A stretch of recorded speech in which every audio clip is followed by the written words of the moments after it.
KSL is part of their daily routine, in the car, at work, at home. And when they hear your business here, it carries the weight of that trust. It isn't just another ad. It's a recommendation coming from a reliable source. When you advertise on KSL News Radio, you reach a loyal, highly engaged audience who listens intentionally. They show up for breaking news, accurate information, and meaningful conversations. And because of that connection, they respond. And when you pair our on-air credibility with digital tools like display advertising, social media, streaming audio, search, geo-targeting, and retargeting, you get a full funnel strategy that works and reaches the right people at the right time.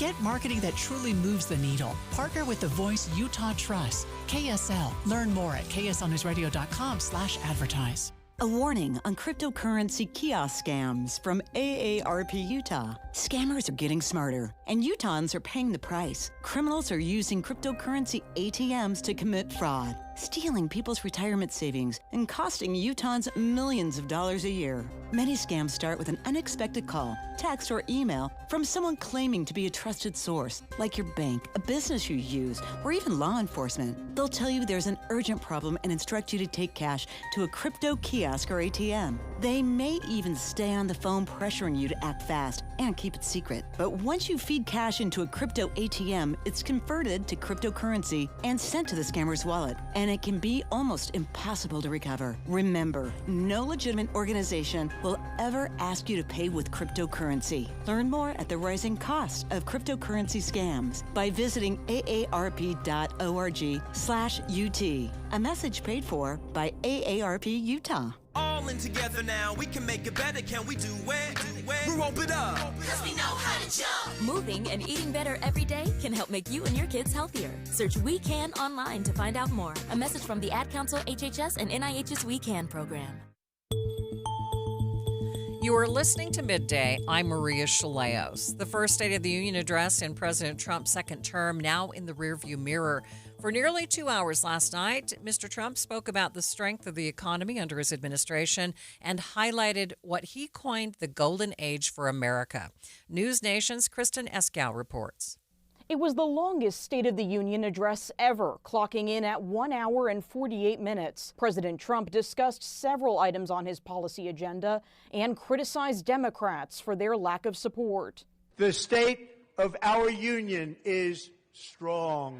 With the midterm elections looming, President Trump gave his record on the economy high marks. The roaring economy is roaring like never before. And he criticized the Supreme Court's recent ruling striking down most of his tariffs, as 4 of the justices sat stone-faced in the House chamber. Despite the disappointing ruling, I believe the tariffs paid for by foreign countries will, like in the past, substantially replace the modern-day system of income tax. The president didn't hold back when going on offense toward Democrats. These people are crazy. And a few Democrats shouted back. They're blocking the removal of these people. Virginia Governor Abigail Spanberger gave the Democratic response, pushing back on President Trump's claims of economic success. Costs are too high in housing, healthcare, energy, and childcare. But there were a few moments that received bipartisan applause.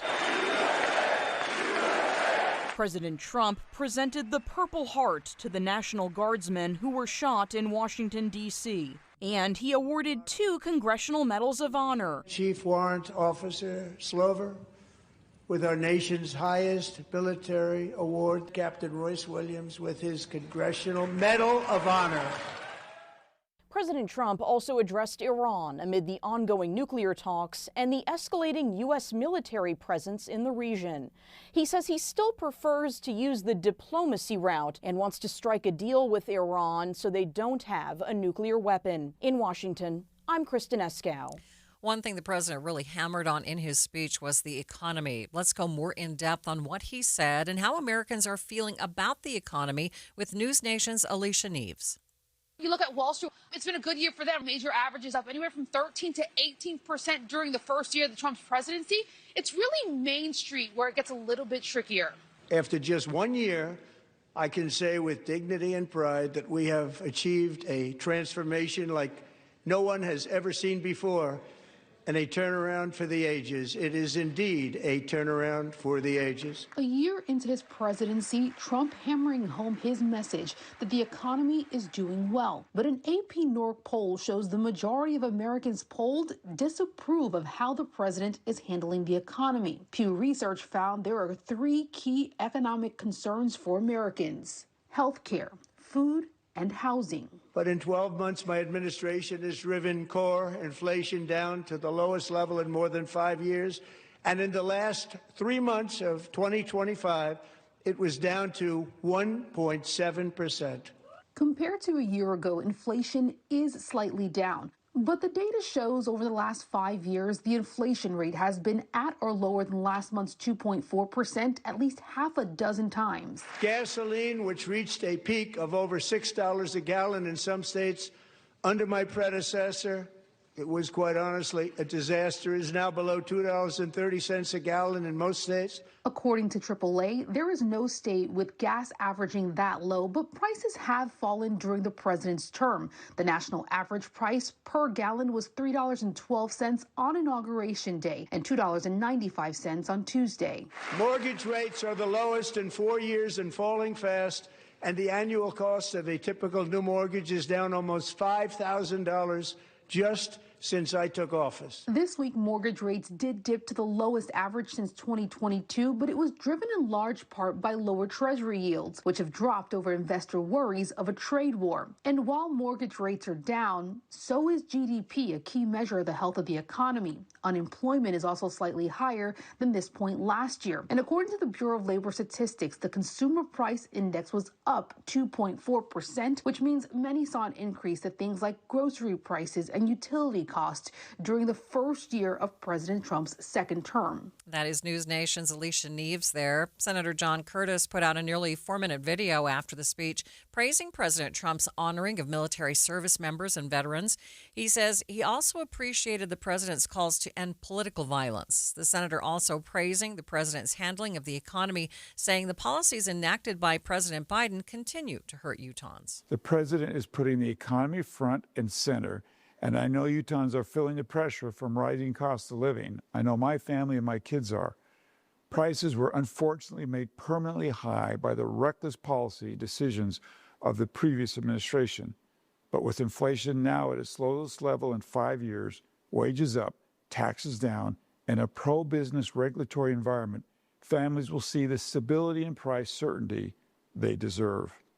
Furthermore, the policies in our big, beautiful bill will continue to put more money back in the pockets of American families through policies like the extended child care tax credit, a higher standard deduction, and permanent lower taxes for nearly 250,000 small businesses. Utah's congressional delegation as a whole praised the president's State of the Union, calling it a strong showing of patriotism. Senator Mike Lee thanked the president for shining a focus on his SAVE Act, saying it's the best way to protect elections from illegal voters. As News Nation's Kristen Eskow said earlier, Democrats slammed the president's calls that America's economy is strong and that the president is fighting for the American people, with Virginia Governor Abigail Spanberger saying, we are far from the so-called golden age of America. It's 1:30, midday at KSL News Radio. I'm Maria Shilaos. Some of the stories we are watching this hour. A mother searching for her now missing adult daughter in West Valley City will go in depth on the challenges associated with missing adults. More delays for astronauts heading to the moon due to concerns over safety. And KSL traffic, Tito.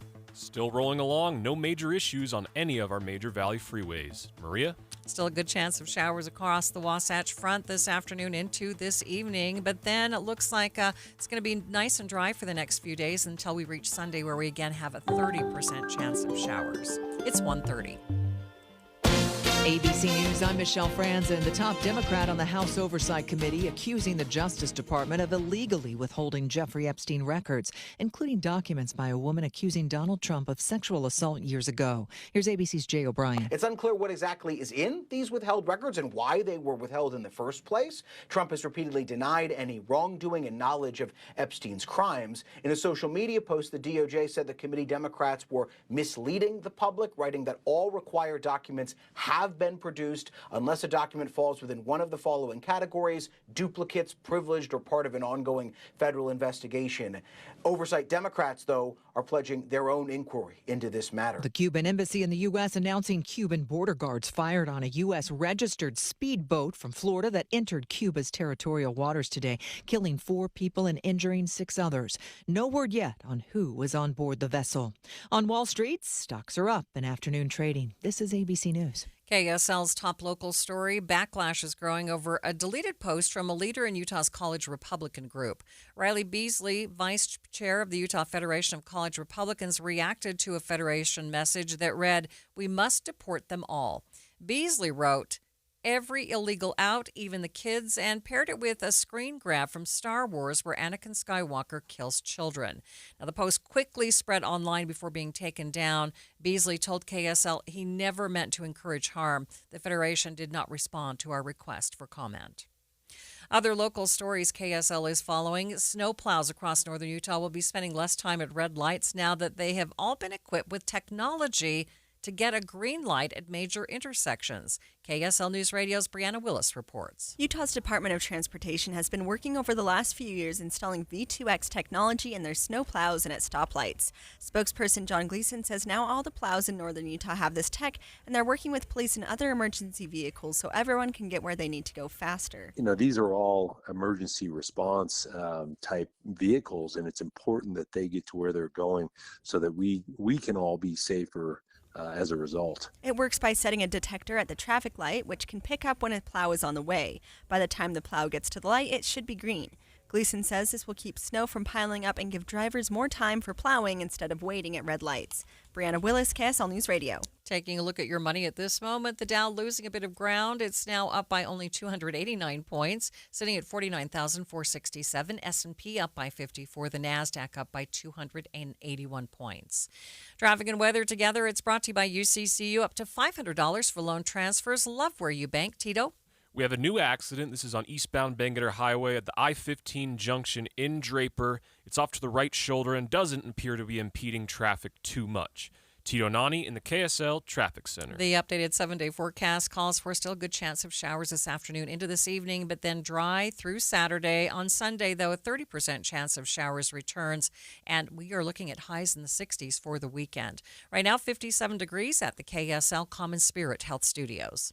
Mornings are for recharging. And they're for starting your day right. We volunteer to join you in the car. Get news and weather at 102.7 FM during the most important part of your day. Andy and Amanda, each morning between 5 and 9 on KSL News Radio. Any Hour Services can help you make sure your furnace keeps you warm this winter. Whether you need a tune-up, a repair, or a second opinion about replacing it, call Any Hour Services or visit anyhourservices.com. Why choose a Sleep Number smart bed? Can I make my site softer? Can I make my site firmer? Can we sleep cooler? Sleep Number does that. Cools up to 8 times faster and lets you choose your ideal comfort on either side, your Sleep Number setting. Enjoy personalized comfort for better sleep night after night. And now, during our President's Day sale, take 50% off our limited edition bed, plus an extra $100 off all mattresses. And Saturday, only at a Sleep Number store or sleepnumber.com. Jackson Hewitt knows taxes are complicated, and with multiple jobs and tax forms, they're like Sonata complicated. Our no surprise pricing keeps things simple. Jackson Hewitt does your taxes for only $149 or less. And since we know all the new tax codes, you could get thousands back. So what are you waiting for? Hurry. File with Jackson Hewitt today for only $149 or less, guaranteed. Limited time offer for new clients on federal returns. Participating locations only. Terms at jacksonhewitt.com/149. But soda weight loss has a finish line. You learn it once, you use it forever. And I'm all about health. I mean, I don't want to have my body become addicted to another drug that I have to take forever in order to be healthy. I want the opposite of that. I want fewer medications. I want my body to learn how to do this on its own and be strong. For so many weight loss drugs, you have to just take them forever in order to maintain that feeling when you cross the finish line. Yeah. When I hit 70 pounds that I let go of in 5 months, what an amazing feeling. And it was amazing to know I could just go forward from this point. You can talk to a nutritionist and ask all your questions at 866-800-SODA. Or you can go to sotaweightloss.com. That's SOTA weightloss.com. Because at SOTA, join us for a short time to have results that last a lifetime.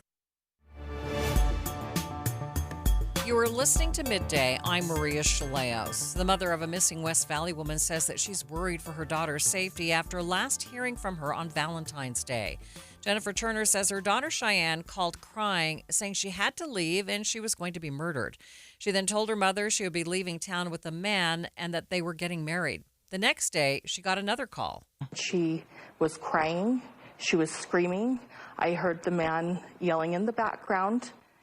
And she says, if your child is not making sense, then do something about it. And the phone hung up on me. And that's the last thing I heard. Jennifer says the man called later and said her daughter had gotten into a car with a different man, leaving her phone and all her things behind. West Valley police say that they're looking for leads in Utah, Nevada, and Arizona. This case highlights a bigger issue dealing with missing adults. Founder of the Missing in America Network, Rhonda DeCare, joined me to talk about the challenges facing parents when their adult child goes missing. And she says there are a number of reasons why we often don't hear about those cases. I think it's the reporting infrastructure throughout our country. The missing children, there's the Amber Alert, and there's more alerts in each state that really highlights when we have missing children. And I think that the media and the general public pay more attention when a child is missing. And so there's a big public perception that when an adult goes missing, assumptions are made and people may believe that the person left by choice, even when there's mental health, medical conditions, coercion, or foul play. So, those assumptions can really lead to not sharing the flyers, not doing the things that you would do when you see a child is missing. Yeah, I can't imagine. I'm a parent of a young adult, and I just can't imagine how I would go about trying to find, a missing child. Kind of talk about what parents do go through when an adult child is missing. They are really tasked with being investigators, advocates, fundraisers, all at once. Because the majority of the time, unless there is apparent foul play, what happens is the police take the report and then, it takes maybe a few days to get it to an investigator. And, those days that we all know are so important. And so the family is left really to launch their own campaign and without any training or knowledge. And so thankfully there's nonprofits that can stand beside them. But there is definitely a gap between what they're offered and what they need, because it's, the foul play isn't always apparent in the very beginning. It may take a few days to a week to a couple months for that to surface and for the police to recognize, oh, yeah, we should have treated this more like, a crime, because it's not a crime to go missing. Mm-hmm. So is foul play the only reason that police will step in, or what can they actually do in these situations? So, foul play is a big one, or else if they're endangered. Different states have different alerts, silver alerts, turquoise alerts. We here in Arizona have a safe alert. So there are different alerts that will cover when someone is cognitively disabled or medically disabled. There's different states have different statutes that cover those things. So in those cases, media does cover it, and the public does, rally around and help to find someone. But if it's just, if it's a person who doesn't have any vulnerabilities and they just don't show up from work, most people just assume, well, it's not, they decided not to come home from work. They're an adult. They can do what they want. But us as families, we know my son, my daughter, my aunt, my mom would never knock him home from work. She's not answering his phone. He's not answering his phone. We know our people.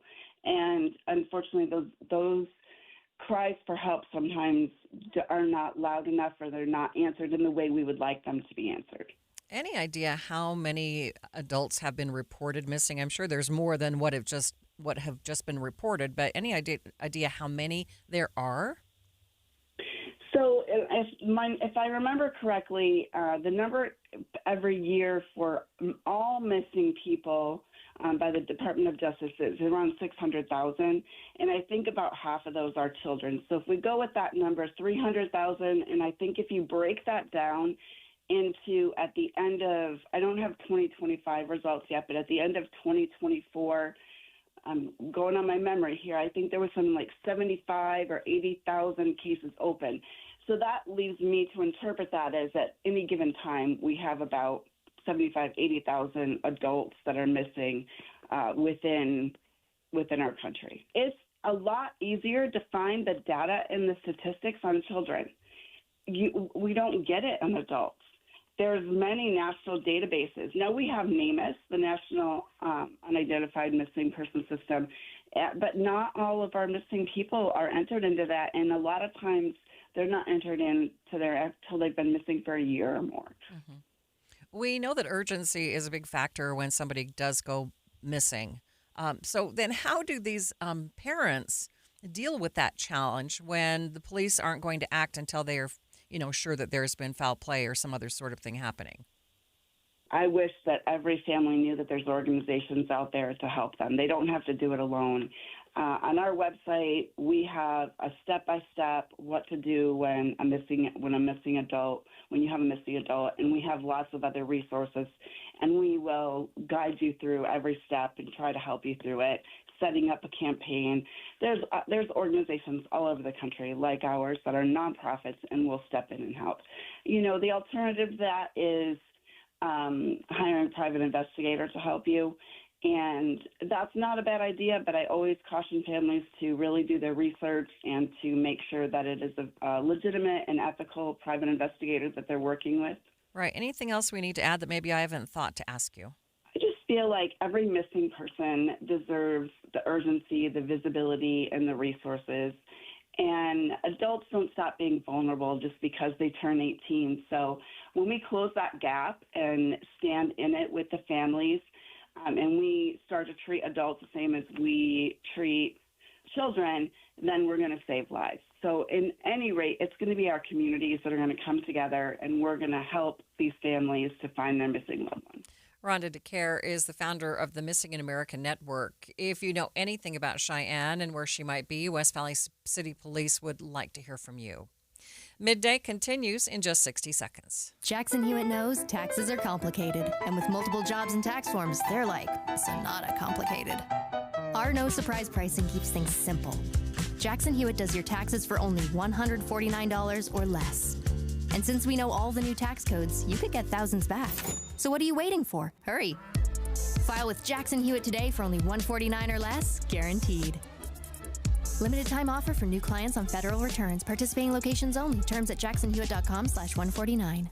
Wesley Financial Group is not a law firm. I'm Chuck McDowell, founder of Wesley Financial Group. Did you buy a timeshare because they told you it was a great investment? That's a lie. Most timeshares can be bought online for $1. To find out what your timeshare is worth and to cancel it, call us today and we'll send you our timeshare exit kit free with all your options for cancellation. Call Wesley for your free exit info guide. 800-771-1300. That's 800-771-1300. Governor Cox remains a popular yet polarizing political figure here in Utah. That's according to new data from the Deseret News Hinckley Institute of Politics poll, which looked at how the governor is doing with his Disagree Better campaign. I turned to Deseret News reporter Brigham Tomko to get a better idea of how Utahns feel about the governor and other elected leaders and what's driving those numbers. What this latest poll found is that Governor Cox maintains his approval rating that he's had for the past year among Utah voters, and that's roughly 52% approval, with just under 40% saying that they disapprove of his performance in office. And this is kind of where he's settled after we saw a dramatic decline in support among Democratic voters between April 2023 and April 2025. So anyways, we're seeing a pretty consistency in this polling. Yeah, does the poll indicate why he has reached this particular level? So what the poll shows is that Governor Cox's approval rating continues to become more polarized along partisan lines. And so I'll just run through that breakdown really quickly. So it showed that while 70% of Utah Republicans approve of Cox's performance, less than 30% of Democrats do. And we saw a similar net negative rating among independents as well. And what we've seen over the past 2 years where Cox's approval rating has become more partisan or more polarized is that the governor has associated himself more closely with President Donald Trump. Particularly over the past year, he's repeatedly defended the president's immigration policies, and just in the past couple of weeks has used his relationship with the president to score a couple of wins for Utah, including federal support for the Great Salt Lake. Okay, what does the poll indicate when it comes to the lieutenant governor? So the lieutenant governor tends to be a more behind-the-scenes type role, although in Utah, it's one of 2 states where the lieutenant governor has the chief election oversight responsibility. And so what the poll found is that the largest share of Utah voters, 44%, don't know whether they approve of her performance. There's just over 30% that do approve, and around 20% that don't approve. And so this just goes to show that most Utahns don't really know who the lieutenant governor is, Deidre Henderson, or what she does, although we've seen in the past that the lieutenant governor's role is kind of a pipeline to the governor's office. We saw that with Governor Spencer Cox and his predecessor, Gary Herbert. Did you poll lawmakers? Help me understand what the rest of your poll questions were. So the last question that I highlighted in this article was of the state legislature, so how Utah voters rate our lawmakers. And what we saw was almost the exact same split, partisan split, for the governor, where around 2/3 of Republicans approve of the legislature and 2/3 of Democrats oppose of the legislature. And one interesting thing to note about the legislature that Jason Perry, the director of the Hinckley Institute of Politics at the University of Utah, told me is that often these lawmakers are seen as the institution more broadly of the Utah legislature. It's hard to kind of differentiate one out of 104 lawmakers. And so this poll may just be reflective of the broader political climate we have here in the state of Utah, as opposed to kind of an accurate rating of each individual's lawmaker that represents them. All right, Brigham, did you find anything surprising in these numbers? Well, I think the surprising thing is just how consistent it's been for the governor. Despite his, I think, surge in his national profile over the past several months, how a spotlight was put on him, not just as the chair of the National Governors Association with his Disagree Better message, but then how this message was kind of taken to the national stage after the assassination of Charlie Kirk. Despite all of this coverage, despite his face in the news, we see his approval rating remaining the exact same as our past several polls. Brigham Tomko is a reporter for the Deseret News. You can get more information on the polling by reading Brigham's article at Deseret.com. After the break, we'll head up to the stars and learn more about another delay for the space missions to the moon. But first, it's traffic on KSL News Radio. It's brought to you by UCCU. Earn 4.44% on savings at uccu.com. Tito? Traffic continues to roll along on our major valley freeways. However, we are still dealing with an accident. It's on eastbound Bangor Highway at the I-15 junction in Draper, but it is off to the right shoulder and out of traffic. Step aboard history, walk through recreations, see real artifacts, and feel the legacy of Titanic, the exhibition. Open now at the shops at Southtown in Sandy. Tickets at titanicexhibition.com. Tito Nani in the KSL Traffic Center.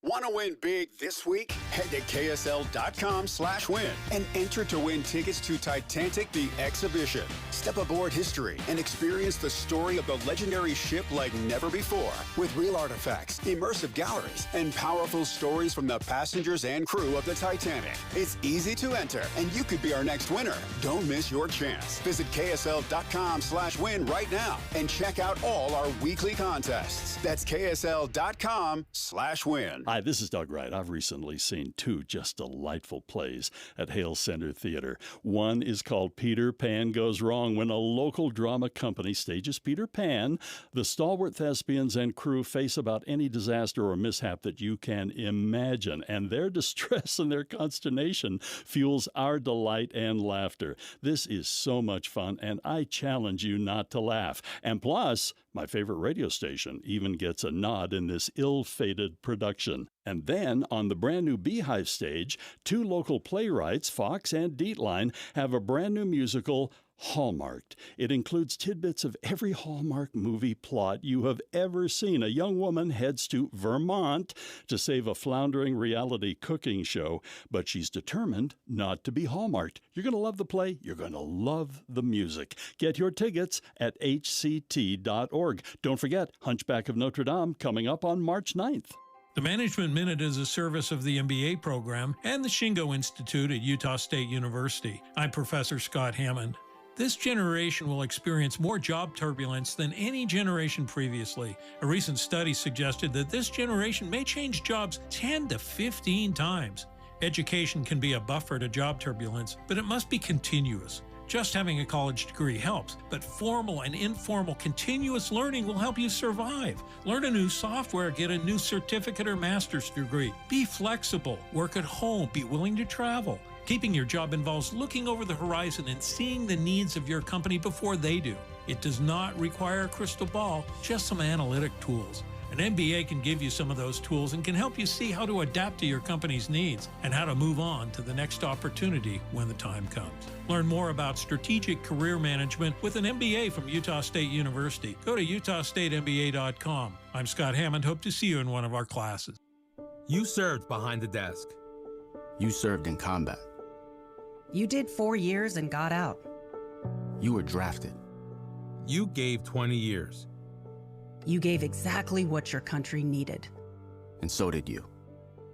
When you raised your hand and swore an oath to your country, when you put your name on a dotted line, you became part of only 1% of Americans who did the same.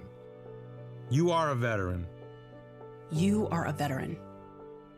You are a veteran. Because no matter when, where, or how you served, you made a sacrifice for your country, and you deserve support. If you're struggling with life after service, don't wait. Reach out. Reach out to a loved one, to a fellow veteran, to VA. Find resources at va.gov/reach. Brought to you by the United States Department of Veterans Affairs and the Ad Council.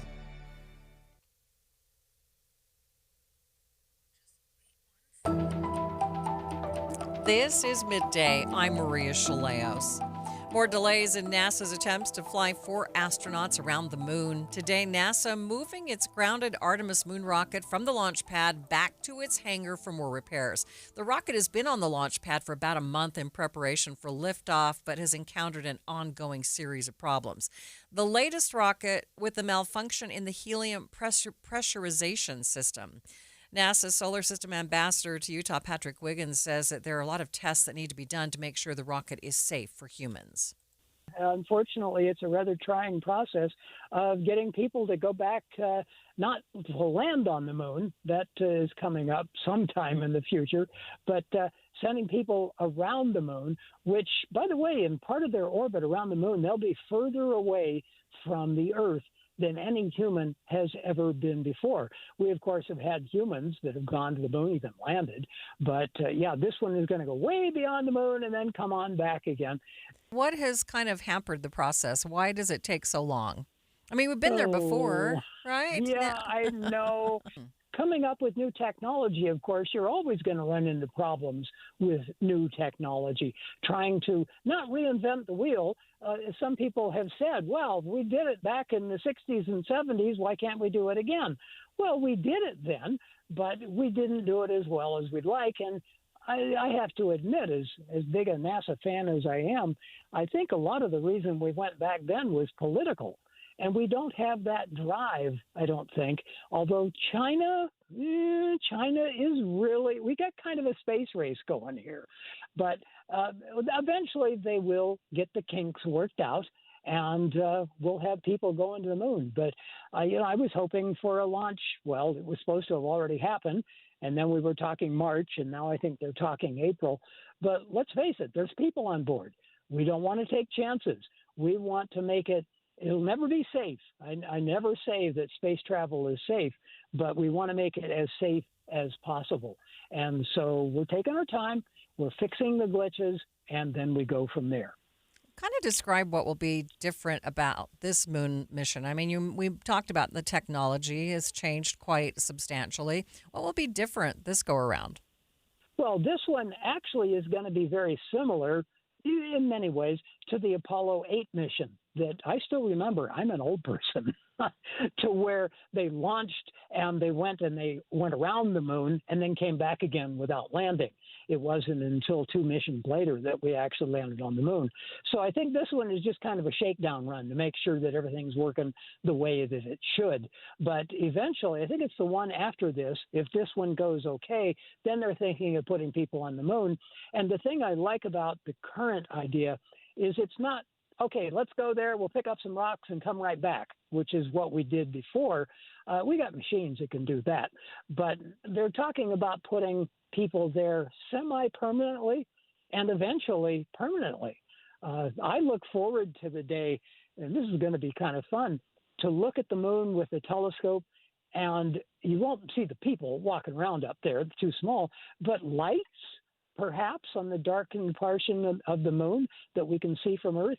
Maybe we'll actually see with our own eyes evidence that humans are on the moon. It gives me chills to think about that. So in this first trip where they're just going to go around the moon, what kind of information do they hope to gather on that trip?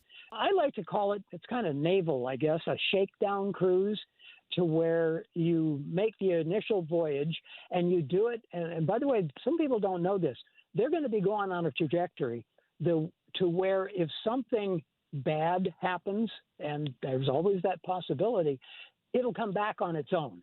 The gravity of the moon will literally grab the spacecraft and fling it back at the Earth.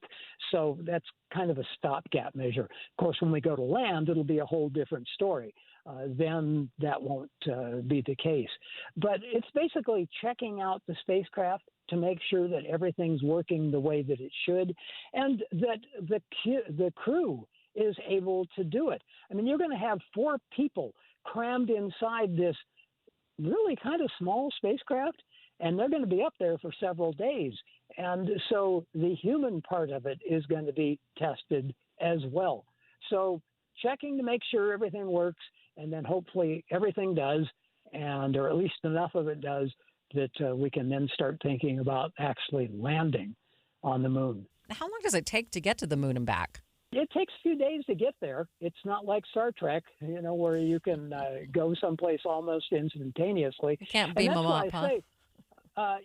Now that, I'm looking forward to that. Beam me up to the moon, Scotty, something like that. But that's another reason I mentioned the human factor, because can you imagine putting a number of people in a small, cramped facility and sticking them in there with no way to get out? Although, I don't know, maybe they can do spacewalks or something, and they're going to be crammed in there for, a week or something like that. And I mean, there is a lot of human stuff, if you see where I'm going with that. The waste receptacle. I mean, all of that stuff has to be checked out to make sure it's all working. Yeah, let's make sure that's working, right? Wiggins says now the Artemis 2 lunar fly-around is off until at least April. All 4 astronauts were at the U.S. Capitol last night for President Trump's State of the Union address. Will humans and artificial intelligence ever work in harmony together? Movies over the past several decades say no, but Utah leaders are trying to do something different. More about the Pro-Human AI initiative coming up in the next hour of Midday. KSL FM Midvale. KSL Salt Lake City. From the KSL Common Spirit Health Studios, this is KSL News Radio. Utah's news, traffic, and weather station.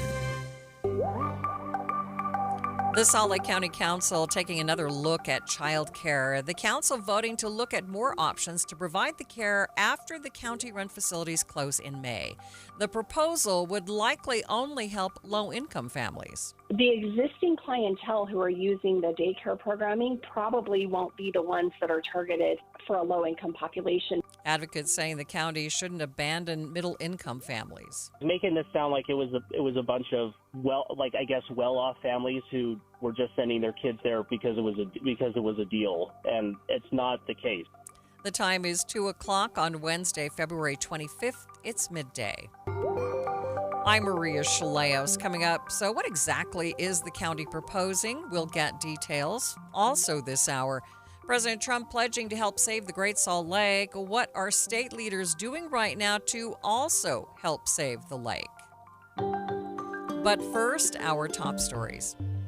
There's a new proposal for some Salt Lake County-run daycare centers that are being closed. What we're trying to do now is recognize we've got these spaces in some of these buildings. What do we do with them, and can we still utilize them for childcare spaces? Council Chair Amy Winder-Newton tells Inside Sources the council is considering a proposal that would allow private companies to lease the spaces to run daycare facilities. She calls this a win-win since the county would keep the facilities, but taxpayers wouldn't be on the hook for them. Jefferson Curtis with Utah Works for Families thinks that taxpayers should be responsible to pay those costs.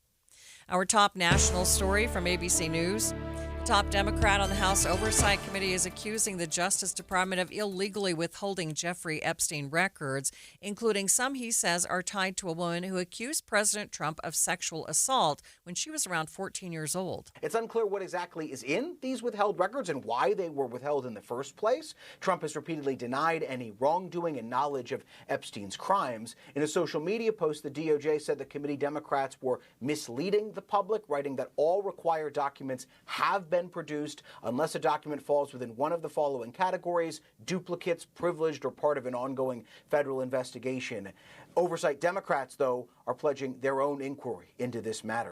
ABC's Jay O'Brien reporting from Washington. Meantime, former Treasury Secretary Larry Summers will resign from Harvard University over his ties to Jeffrey Epstein. Amid the ongoing fallout for his relationship with Jeffrey Epstein, former Harvard University President Larry Summers announced on Wednesday that he would resign from his academic and faculty appointments at Harvard at the end of the school year.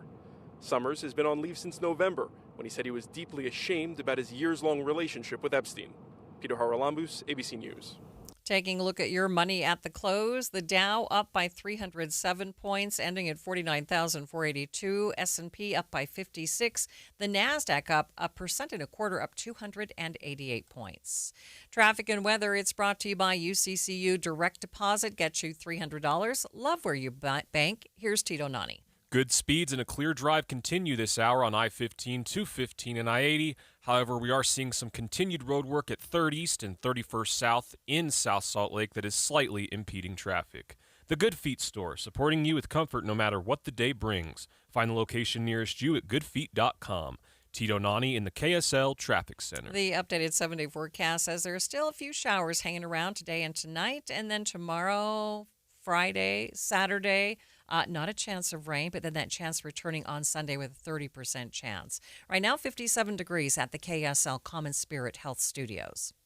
A reminder about the simplest way to get updated for your day. Hit your KSL preset when you jump in the car, and we'll take care of the rest. Hear key news updates and traffic reports. Andy and Amanda from 5 to 9 in your car. KSL News Radio at 102.7 FM. There's something about this time of year when it's easy to get the blahs. The holidays are in the rearview mirror. Even Valentine's Day is in the rearview mirror. It's time to put a little sparkle in your life, and that's Ruth's Chris Steakhouse. And here along the Wasatch Front, we have 2 locations.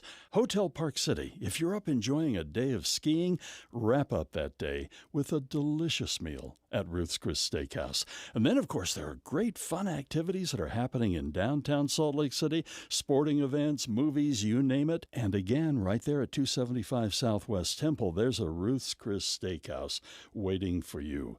The food is prepared perfectly and delivered on that 500-degree sizzling plate. Whether it's a steak, poultry dish, seafood, everything cooked to your expectations at Ruth's Chris Steakhouse. And the side dishes and the desserts, they are simply legendary. Downtown Salt Lake City and Hotel Park City, Ruth's Chris Steakhouse.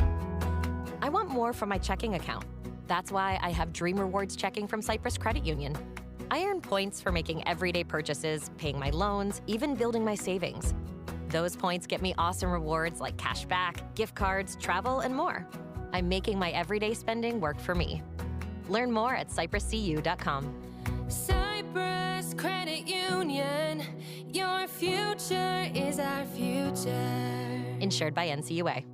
Tonight at 10, a new era of weight loss. 1 in 8 Americans have taken a GLP-1. My body just was not changing. We know how it impacts your scale, but how does it impact your mental well-being? It has some real potential lifelong consequences. KSL explores the ups and downs of GLP-1s. You cannot believe the psychological impact of losing that weight. I'm really conflicted about these medications. Beyond the Scale, weight loss meds, tonight at 10. Thanks for tuning into Midday. I'm Maria Shilaos. Salt Lake County Council voting to explore the child care options once the existing county-run facilities close in May. The council is saying they want to look into maintaining child care for low-income and vulnerable families and to explore summer programs for families throughout the county. Council Chair Amy Winder-Newton says that the council wants the Parks and Recreation Department to study leasing out the spaces to private entities, saying they could instead run the programs. So we know that there are nonprofits out there who do child care for low-income families. And the legislative intent that I sponsored specifically called out low-income and vulnerable families. And so we know that there are partners. We've had several talk to me and others when we were looking to close the existing child care centers. And so we've directed them to talk to our Parks and Rec department and the mayor's office to look at these opportunities. And this was the council giving direction then that, we want low-income families to be prioritized. We want to make sure that we are going into this partnership with people who know what they're doing, who are licensed, who have the ability to make those lease payments. And that's what we'll be looking for. So I believe that there are many options out there, and it'll be great to see what comes back to us. Winder-Newton tells Inside Sources this new idea would not only help with the child care crisis, but it would save the county money, the biggest reason the council voted to cut their own programs. Now, the nice thing about this new possibility to lease to people who are really good at doing childcare is that we can utilize our facilities and somebody else can have their employees in and run the programming and do that really well. And so that's what is a great win for this is, we are hoping that they will prioritize low-income families, and we specifically put that in our legislative intent, but it will be people who know what they're doing and who are good at running daycare programming, but it's their employees and their program, not the county's. However, Winder-Newton says most of the people who utilize the county-run program right now probably won't be eligible for an income-based program. She says a majority of the children currently in the program come from families that would not be counted as low income. Yeah, well, actually, I don't believe, and this is something that, we tried to make clear in our meeting last night, the existing clientele who are using the daycare programming probably won't be the ones that are targeted for a low-income population because of what I had mentioned earlier. A lot of them aren't low-income families. Most of them aren't low-income families. And so it will likely be providers who may bring their own wait lists of people or who may bring their own clients. It's not necessarily going to keep these daycares open for the existing clients. They're still going to have to find other options, and we're helping them do that. But it will help us utilize spaces for additional childcare spaces like we've had an outcry from the public to do. So we think this is a win-win. It's a win for taxpayers who won't be the ones paying for it. It's a win for getting more childcare spaces out there. As we're going to continue on some of these, we're going to continue to provide childcare in those spaces. But there are advocates in the county who take issue with the idea. Jefferson Curtis is with Utah Works for Families, says his organization is opposed to the idea because middle-income families also need help. Making this sound like it was a bunch of well-off families who were just sending their kids there because it was a deal, and it's not the case. Yes, there are a good portion of us who are middle income, but we are all struggling too. And I think it's a disservice for the council chair to come in and act like the only people who are struggling right now, the only people who need assistance right now are, I guess, what you would consider typically lower income populations. A lot more of Utah is struggling than she's letting on. Childcare costs are insane right now. In fact, I think it's more expensive than paying for college. We have some families right now that, depending on what happens with this summer program that they're talking about, there are some families right now that are looking at $3,500 a month for summer care. And I don't know a lot of people, middle income or not, who could afford that. One thing often said during the council discussions last year when they originally toyed with the idea of closing the daycare centers is that it should not be the county's role to provide daycare or childcare. Jefferson disagrees. I believe that childcare should fall under things like education, like public education, because a lot of it really is prepping children for kindergarten in a lot of different ways. And I do believe that that is the responsibility, that should be a responsibility of government, not just the county, but of the whole state. Because at the end of the day, if we give our kids the proper education, socialization that they need, then they grow up to become better people, better citizens, and that in turn makes our state better. The county council only voted to look into the issue more and will discuss options at a future meeting. Stay with us. We'll be back with more Midday in just 60 seconds. My friend Joey means well. Always remember that the early bird gathers no moss. But he gets a little confused. You know, you can't make a silk purse out of a wooden nickel. Like Joey, many of us can be confused when it comes time to plan for retirement. When to take Social Security, how to use that 401k, what about the stock market, taxes, and Medicare? Todd Kim at Galileo Wealth Management can help to simplify retirement planning. His goal is to have you walk into retirement with confidence, not worry, and to address the number one concern among retirees today, the fear of running out of money. Call Galileo Wealth today for a no-cost, no-obligation meeting to talk about the details of your retirement. 385-247-7000. It's 385-247-7000. Or online, GalileoWealth.com. And remember, one man's trash is thicker than water. Of course, water's not thick at all. It's watery.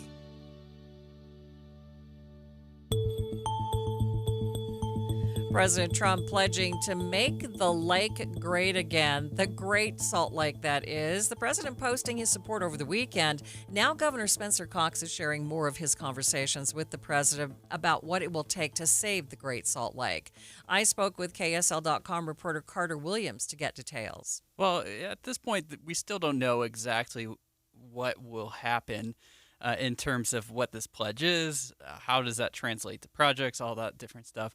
What we do know is that there is a concept that's being proposed right now, is being put together, that lawmakers say is probably going to be in the range of $1 billion. So that could go toward a lot of different things, whether it's, you have the types of projects we've seen already, like these types of water share agreements and leases, things of that nature, ag optimization, reducing the consumption of water that goes to the lake, things like that, or it could be wide-scale projects that involve multiple states. So have they indicated when they're going to release these plans or really talk about, the meat of the issue here? Yeah, so there wasn't really a strict timeline that was given, but it's estimated probably in the next few months we'll get a better idea of what's being proposed to the federal government, to President Trump, and maybe that'll outline more of the types of projects we might see out of this type of request. Okay, this all comes as there's another rally today on the Hill to vote on a Great Salt Lake funding proposal. So what can you tell us about that? Yeah, so there was a bill that was shelved earlier this year. It would kind of unlock about $200 million worth of state funds that have been set aside from some of the taxes for water projects. That has gone really nowhere, but it seeks to match some of the $200 million that was pledged by the philanthropic community that they pledged late last year that is going to go toward these types of projects we've already seen so far. So the proposal from SB 250 was to kind of say, hey, let's see what we're getting here, kind of match it, but it has gone nowhere. It's been held in the legislative committee that it was introduced in. Were there any bills that did make it anywhere about the Great Salt Lake this session? Oh, yeah. There's actually been a few bills that are just kind of tightening up some of the rules that make it a little bit easier to send water to the lake, make sure that it's being accounted for, things of that nature. I think a lot of these bills are now close to getting through both chambers and making it to the governor's desk. So there will be some laws that are changed, but there's not going to be much in terms of financial spending and things like that, unless there's an overturn and deciding to maybe reconsider this bill. KSL.com's Carter Williams there. Putting your youngest kids in car seats when you fly after the break. We'll learn about a push for child restraints in order to make flights safer. But first, it's traffic on KSL News Radio. It's brought to you by UCCU. Up to $500 for loan transfers. Love where you bank. Tito? I-15 still looks to be rolling along between Ogden and Provo. I-80 with a clear path between Parleys and Salt Lake, as well as Tooele and Salt Lake. And I-215 all around looks to be trouble-free. Tito Nani in the KSL Traffic Center. If you've ever set New Year's resolutions before, you know how difficult it is to follow through because you have to wait to see the results. What's up, everybody? I'm Mike Wilson with Any Hour Services, and in honor of your New Year, New You resolutions, Any Hour Services is having our New Year, New System sale. From now until the end of February, Any Hour Services will give you $2,026 off a new furnace and air conditioner. And you don't have to wait to save the money. You get $2,026 off at the time of purchase. The only thing you have to do to qualify for our New Year, New System sale is call Any Hour Services and schedule a free estimate. When you call, there's no obligation to buy. Just schedule a time to meet that works best for you. Let me say that again. From now until the end of February, when you have Any Hour Services install a new furnace and air conditioner, we'll give you $2,026 off. Call Any Hour Services right now and schedule a free estimate. 801-443-7400. You can Google Any Hour Services. You can even schedule online at anyhourservices.com. No one helps more homeowners than Any Hour Services. Some of the most meaningful jewelry you own isn't new. It's inherited. A ring from a grandmother. A necklace tucked away in a drawer. Pieces full of memories, but no longer your style. Duke's Jeweler specializes in reimagining family heirlooms into custom pieces you'll actually wear and love. Duke's on-site jewelers and designers work with you one-on-one to honor the original story while creating something fresh, modern, and uniquely yours. From resetting diamonds into new engagement rings to transforming multiple heirloom pieces into one stunning design. Every project is crafted with care, precision, and intention. Don't let meaningful jewelry sit unused. Let it live on beautifully. Visit Duke's Jewelers on Main Street in Springville or online at dukesjewelers.com. Duke's Jewelers, where old stories become new treasures. dukesjewelers.com. Are you thinking about buying medicine online? A search for online pharmacies yields more than 20 million results. But which ones can you trust? Medicines bought from unlicensed online pharmacies can be dangerous. You may get a fake drug, your condition may get worse, or you may experience a bad reaction. Don't put your health at risk. To learn how to find an online pharmacy that's safe and legal, visit fda.gov/BeSafeRx. A message from the U.S. Food and Drug Administration. Need life insurance but have diabetes, high blood pressure, or on anxiety meds? If you're a 50-year-old male, even porky, or with type 2 diabetes, $1 million of life insurance may only cost you about $200 a month. For affordable term life insurance, call Term Provider and speak with Big Lou at 800-777-1225. 800-777-1225 or visit biglou.com. Remember, Big Lou's like you. He's on meds too. 800-777-1225.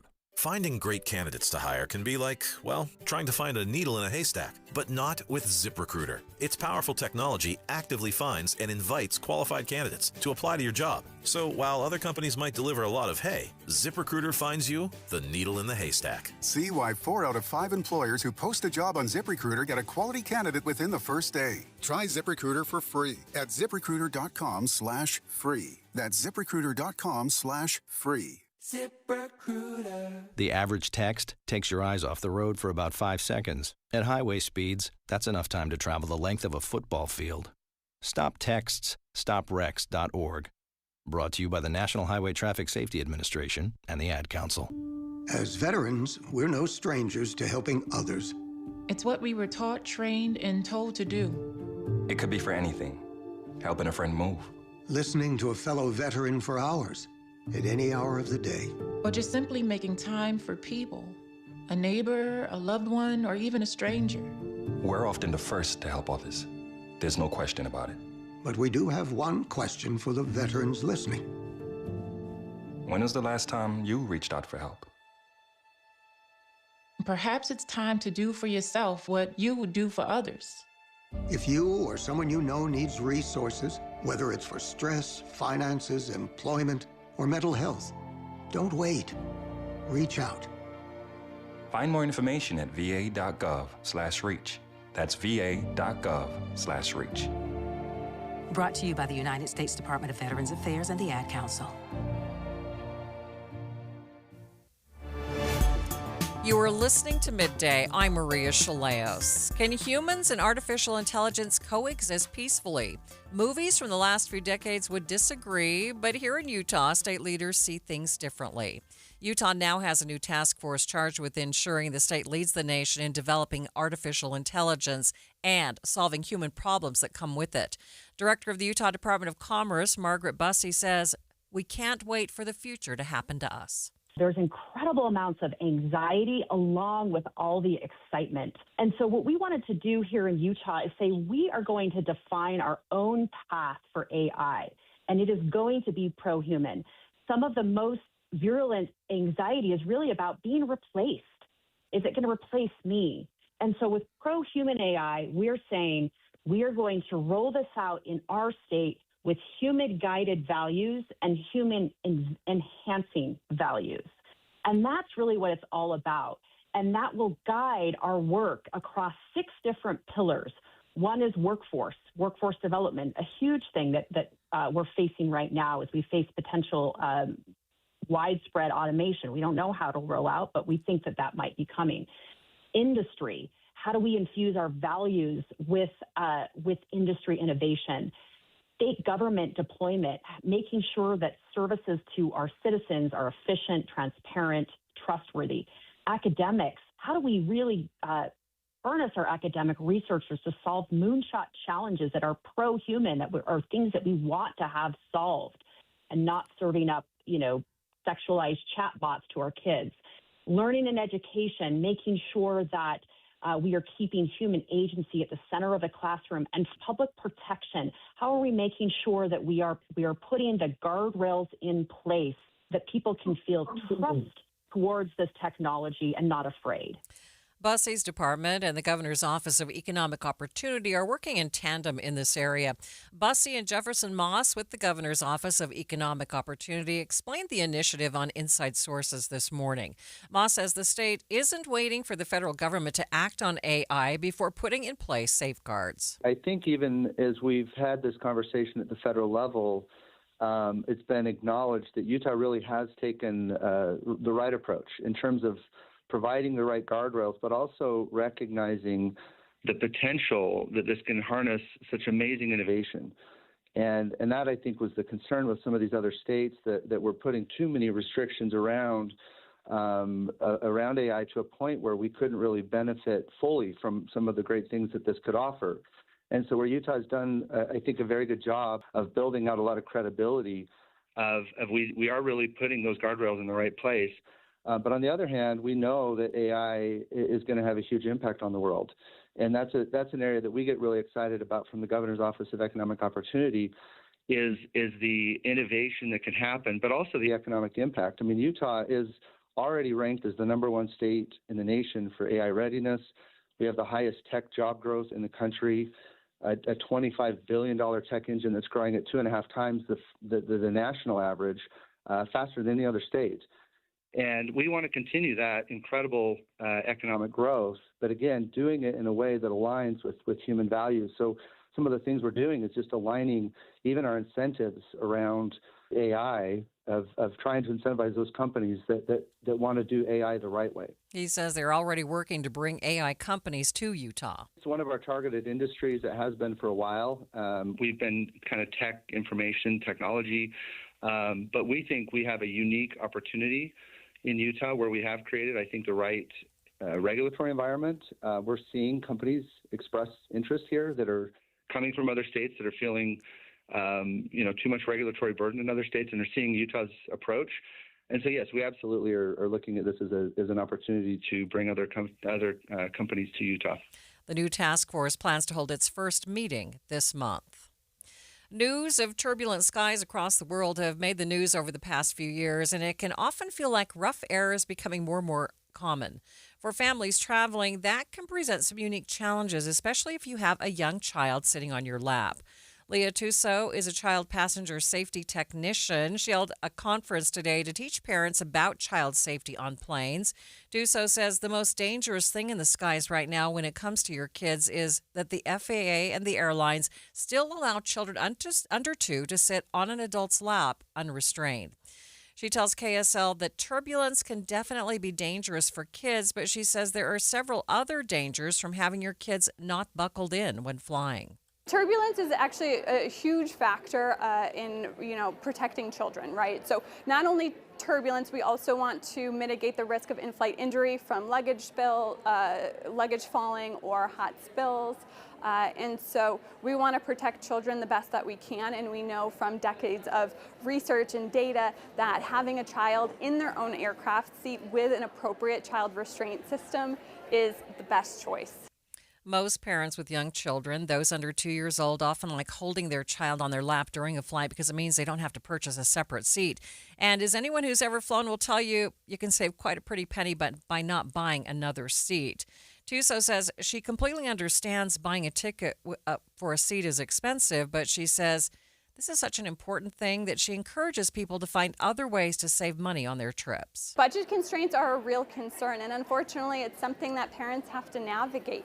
So we have to look at the trip overall. Are there other areas of the trip that maybe we can cut cost and help, ease the pain of purchasing that second ticket? Tuso says these events and conferences that she holds where she talks about child restraints and safety can really make a difference, especially as the federal government looks for ways to make air travel great again. Secretary Duffy just announced his big plan to make family travel great again, but these conferences are where the real work lies, right? We have people who care about child safety during travel who are out here educating and hopefully getting the word out to parents that protecting children in flight is important, and the best way to do so is to bring an approved car seat on board. She warns that not all car seats are approved or recommended for air travel, so you should check the details and results of safety tests on car seats before you purchase one. Snowplows in northern Utah don't have to wait for red lights as new technology lets them get the green at every intersection.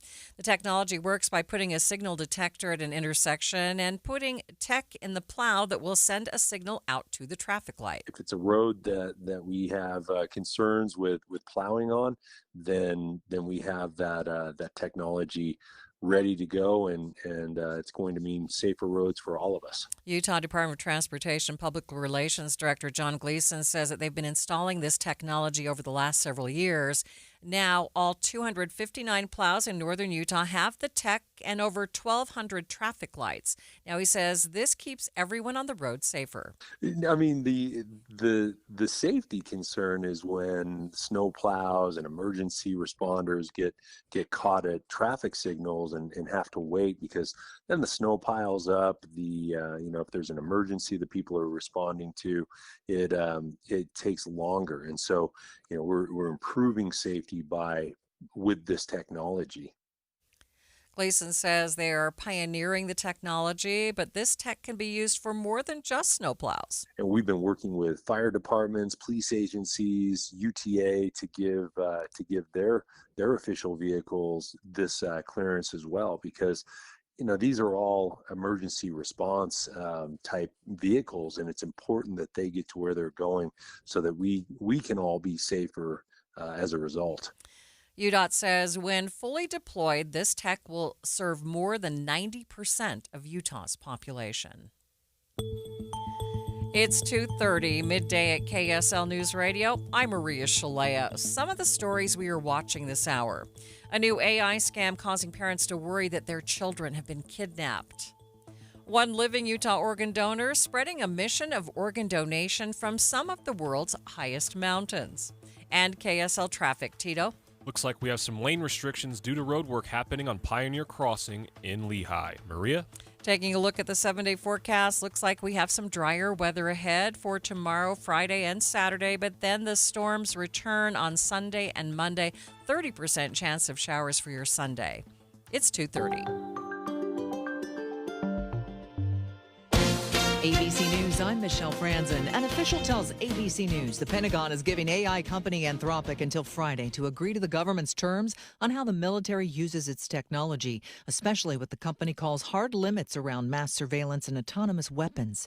Here's ABC's Selena Wang. It's already being used in several different ways as part of this $200 million AI pilot program within the Pentagon. And it's not just Anthropic that is part of this program. There's also Elon Musk's xAI, Google, OpenAI. They're also part of this program. The Cuban embassy in the U.S. announcing Cuban border guards fired on a U.S. registered speedboat that entered Cuba's territorial waters today, killing 4 people and injuring 6 others. It's not known what the vessel was doing. In a social media post, Real Housewives of Salt Lake City cast member Mary Cosby announcing her 23-year-old son, Robert Jr., has died, saying he is at peace. On the series, Cosby had been open about her son's struggle with addiction. This is ABC News. KSL's top local story. Utah lawmakers have taken the first step toward putting regulations on mini motorcycles. KSL News Radio's Adam Small has details. This bill would require people who ride mini motorcycles, or what are sometimes called pocket bikes, to follow the same rules and laws for regular motorcycles. To be clear, this bill does not affect e-bikes. Unified Police Detective Angie Oldham told lawmakers today she's seen a lot of problems come from kids riding these mini motorcycles. Driving down the road at high speeds, weaving in and out of traffic. They go to parks and they do burnouts. They go on the grass and they rip up the grass at the parks and the schools. Oldham also said she's seen kids get seriously hurt on them. Under current Utah law, you have to be at least 16 to get a motorcycle learner's permit. So if this bill becomes law and an officer sees a 12 or 13-year-old riding a mini motorcycle on a state road, they could impound the bike and talk to their parents. A House committee approved the proposal unanimously. It'll now go to the full House. Adam Small, KSL News Radio. Other local stories KSL is following. A 27-year-old man is in custody after police say he ran over a developmentally disabled man and drove off. KSL News Radio's Cameron Elliott has the story. Police say that Ivan Gomez was driving a truck with an attached trailer when he turned on the intersection of 33rd South and Main Street in South Salt Lake and ran over a man on his bicycle waiting on the sidewalk. Witnesses say the truck then left as if nothing happened, but they told police they feel confident the driver would have felt he hit something. The victim was taken to the hospital where he received surgery on his wounded legs, and the suspect was booked into jail with police suggesting multiple charges. Cameron Elliott, KSL News Radio. Taking a look at your money at this moment at the close, the Dow up 307 points, ending at 49,482. S&P up by 56. The NASDAQ up by 288 points. Traffic and weather together, it's brought to you by UCCU. Earn 4.44% savings at uccu.com. Here's Tito Nani. Our major Valley freeways still look to be in great shape. However, we are seeing some road work causing lane restrictions. This is on Pioneer Crossing in Lehigh. And also reports of 2 left lanes blocked going northbound on State Street at First North in Salt Lake. Tito Nani in the KSL Traffic Center. Still a chance of showers across the Wasatch Front today into this evening, but then looks good for the weekend until we get to Sunday, where there's a 30% chance of showers. Right now, 61 degrees at the KSL Common Spirit Health Studios.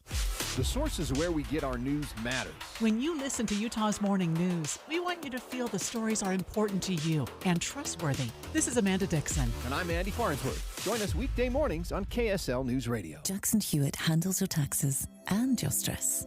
Inhale our no surprise price of $149 or less. Exhale, paying more for complicated taxes. You won't. Inhale new tax law knowledge. Exhale, missing out on your biggest refund? Certainly not. Don't miss paying $149 or less. Rest easy. Jackson Hewitt's got your taxes. Guaranteed. Limited time offer for new clients on federal returns. Participating locations only. Terms at jacksonhewitt.com/149. Get in the zone, AutoZone. Jeff's day is off to a slow start. So he heads to AutoZone, America's #1 battery destination, where Sammy, a local AutoZoner, tests his battery for free. Looks like he just needs a charge. And Sammy does that for free too. In no time at all, Jeff is back on the road, ready to finish the day strong. Free battery testing and charging at every store. No hassles, just help. Get in the zone, AutoZone. Restrictions apply. Hello, this is Joe Cordell of Cordell & Cordell. Cordell & Cordell is the largest family law firm in the country with over 35 years of helping clients navigate divorce. If you or someone you care about is facing a family law issue, let us set up a 1-hour Cordell Consult. The Cordell Consult is a meeting with a local attorney who will give you clear guidance about your options, whether it's a separation, a postnuptial agreement, divorce, or custody. Take the first step. Visit CordellCordell.com. That's CordellCordell.com. You are listening to Midday. I'm Maria Shilaos. The latest scam using artificial intelligence prompting Lehigh police to put out an alert this week for parents. KSL News Radio's Andy Cupp explains. In a post on Facebook, the police department said a local parent received a phone call from an individual who claimed to have kidnapped their child. The scammers using AI to mimic the child's voice and screams, all in the hopes of convincing the parent that their child was actually in danger. Fortunately, the parent didn't react emotionally and went to the child's elementary school to make sure the child was safe. In the end, the threat was a scam and the child was okay, but most parents might not react so rationally. If you heard someone who sounded like your child screaming on the other side of a phone call, would you be able to keep it together? Special Agent Curtis Cox from the Salt Lake FBI office joined me to talk about this latest scam, and I asked him, how does the FBI deal with the problem when there's a new scam using AI? It just seems to pop up every day. AI has certainly made our jobs much more difficult. They are infiltrating every type of crime that we investigate. And really for us, it's just a matter of trying to filter through what we think to be reality versus the virtual reality that AI is trying to create. Yeah, this latest scam that impersonates a child and scares parents, is this something that is becoming more prevalent? I mean, how do parents deal with this? Yeah, it's certainly something that is happening now. And obviously with the advancements in the technology, AI technology, it's something that we believe is going to happen with more frequency in the future. Using children's voices, pictures that appear to represent one's child is a scare tactic that the bad actors know is likely to induce a reaction from parents or other loved ones that benefits the bad actors. And so for parents, it's just a matter of slowing down if they're contacted by someone who's representing that their child's in danger or in harm's way, slowing down, taking stock of the situation, asking questions of the person who's contacted them, of loved ones, of law enforcement and others, and not making decisions based off of that fear that they're trying to instill. Describe for us how these scammers are getting the information that they're using. Pictures we probably understand, but even their child's voice, how do they do that? Yeah, so anything obviously that's posted online is going to be something that they can use and manipulate and alter. And it doesn't have to be perfect. It doesn't have to be exact. A lot of the AI pictures that we see in crimes that we investigate aren't perfect, but again, they're relying on parents looking past imperfections, whether that's in voice or picture. If you post a video online and it has your kid's voice, they can capture that, run it through their AI technology, and replicate that. And again, it may not be perfect, but it's good enough for them to accomplish what they're trying to accomplish. Yeah. What can parents do on their social media accounts to better protect themselves from having this information taken from them? It's the same thing we tell kids when we're teaching internet safety, and that is be very cautious of what you share and be careful not to overshare. Make accounts private and viewable only by those that you know and trust. Don't share pictures, videos, and other information that might identify your kid or will allow them to use that against you. We all, we live in a world where everything seems to be posted online, but we need to be really careful that what we post is safe for ourselves and our children, and is limited to who can view it. Mm-hmm. So do the privacy settings really make a difference, or can they still see what we post in some other way? there's obviously a ways that they can see what has been posted to a private account, but they do serve a purpose, and they do a pretty good job of limiting exposure. So again, set those privacy settings in a way that you, at least on your end, can control who sees it. Now, if that's reposted or reshared, you may lose some control of that. But again, set those privacy settings pretty tightly and limit the exposure of your children, their voices, their images, their identifying information. All right. Anything else that we should add to help folks? This isn't AI usage in crimes isn't limited to frauds and scams. We're seeing it in all violations that we work, whether it's exploitation of the elderly or the young, financial crimes, even up to national security issues. Right? AI is being used, and its advances are quick and prolific and really good. And so, again, people just need to understand what's happening out there and be really critical of people who are claiming to have information about them, their children, or others, and ask questions. If something seems off, if something seems odd, follow that instinct, follow their gut, and, don't react quickly, which is exactly what these people want. That is FBI Special Agent Curtis Cox. Like he said, it's fortunate that the child in Lehigh is safe and it was all a scam. But it's a good reminder to make sure you are carefully watching what you and your kids post on social media. Midday continues in just 60 seconds. Amanda, I've been taught to begin with the end in mind. And when it comes to something like weight loss, that's really, really important because some weight loss plans have no end. It's like another refill or another bill or another year. But soda weight loss has a finish line. You learn it once, you use it forever. And I'm all about health. I mean, I don't want to have my body become addicted to another drug that I have to take forever in order to be healthy. I want the opposite of that. I want fewer medications. I want my body to learn how to do this on its own and be strong. For so many weight loss drugs, you have to just take them forever in order to maintain that feeling when you cross the finish line. Yeah. When I hit 70 pounds that I let go of in 5 months, what an amazing feeling. And it was amazing to know I could just go forward from this point. You can talk to a nutritionist and ask all your questions at 866-800-SODA. Or you can go to sotaweightloss.com. That's SOTA weightloss.com. Because at SOTA, join us for a short time to have results that last a lifetime. Another lawsuit now filed in the battle over Utah's congressional map. KSL News Radio's Adam Small has details. The GOP group Utahns for Representative Government, who are funding the effort to repeal the anti-gerrymandering law Proposition 4, are now asking a judge to step in over accusations Better Boundaries indirectly paid people to remove their signatures from their initiative. According to the lawsuit, Better Boundaries not only sent people letters with instructions on how to remove their signatures, but it's also claiming they paid for return postage. The suit alleges that goes against Utah's law that bans paying people to remove their signatures from an initiative.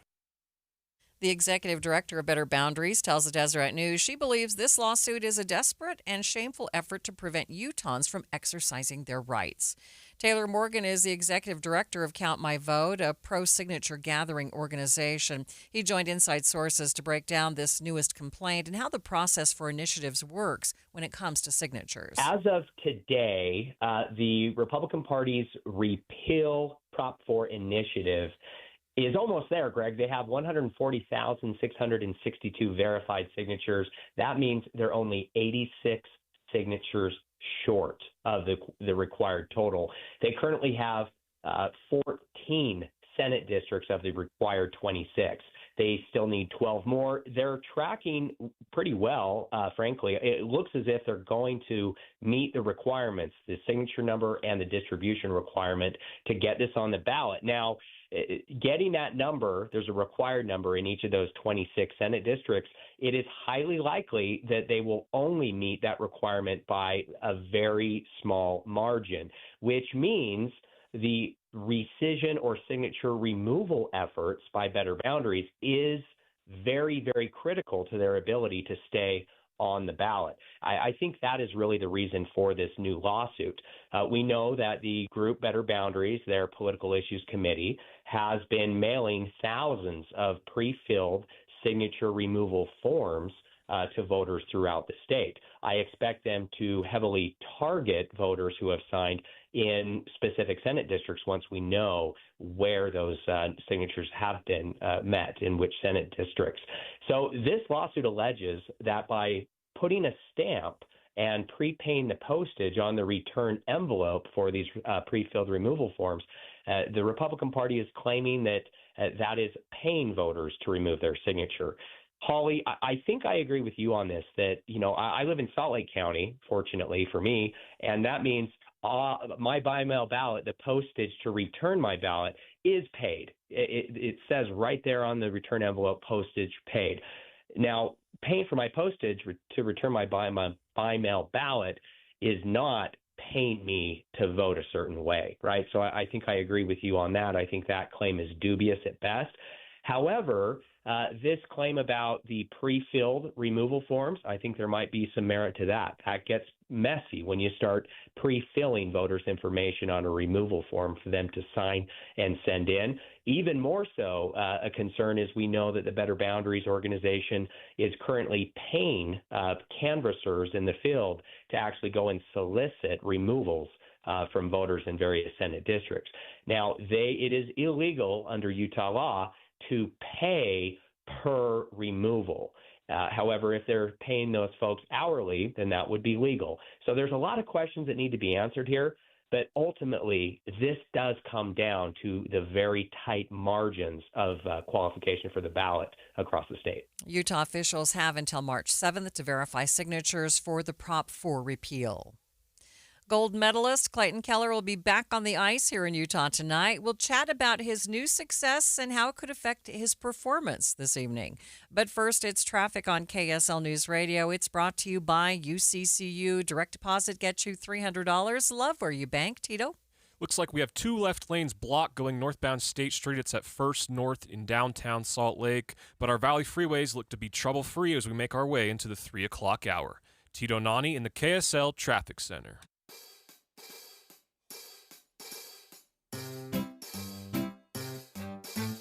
1-877 Cars for Kids. KARS Cars for Kids. 1-877 Cars for Kids. Donate your car today. 1-877 Cars for Kids. KARS Cars for Kids. 1-877 Cars for Kids. Donate your car today. Ready to get rid of that old car? Donate it to Cars for Kids. Call 877 Cars for Kids to speak to a friendly live agent. Donation's super easy, and your car can be picked up as soon as tomorrow. Go to carsforkids.org now or call 877 Cars for Kids to donate your car today. 1-877 Cars for Kids. KARS Cars for Kids. 1-877 Cars for Kids. Donate your car today. Did you know you can donate real estate too? At KSL News Radio, we have a 30-year legacy of honoring Utah teachers, but we can't do it without your help. Please tell us about an important teacher in your life on the KSL Teacher Tribute Wall, presented by Cypress Credit Union. Each month, one lucky teacher wins a $500 gift card from Cypress Credit Union, a $250 gift card to Harmon's, plus season tickets to Hale Center Theater. Say thanks to your teacher today at kslnewsradio.com/teacher from Cypress Credit Union and KSL News Radio. Are your investments in the right accounts? What's best, traditional or Roth? Are you receiving all available tax deductions? Are you paying as little in tax as you can? These are all questions you can't afford to get wrong. Hi, I'm Jeff Jr., founder of Trajan Wealth, and in many cases, it's not what you make, but it's what you keep that makes the real difference. Trajan Wealth and Trajan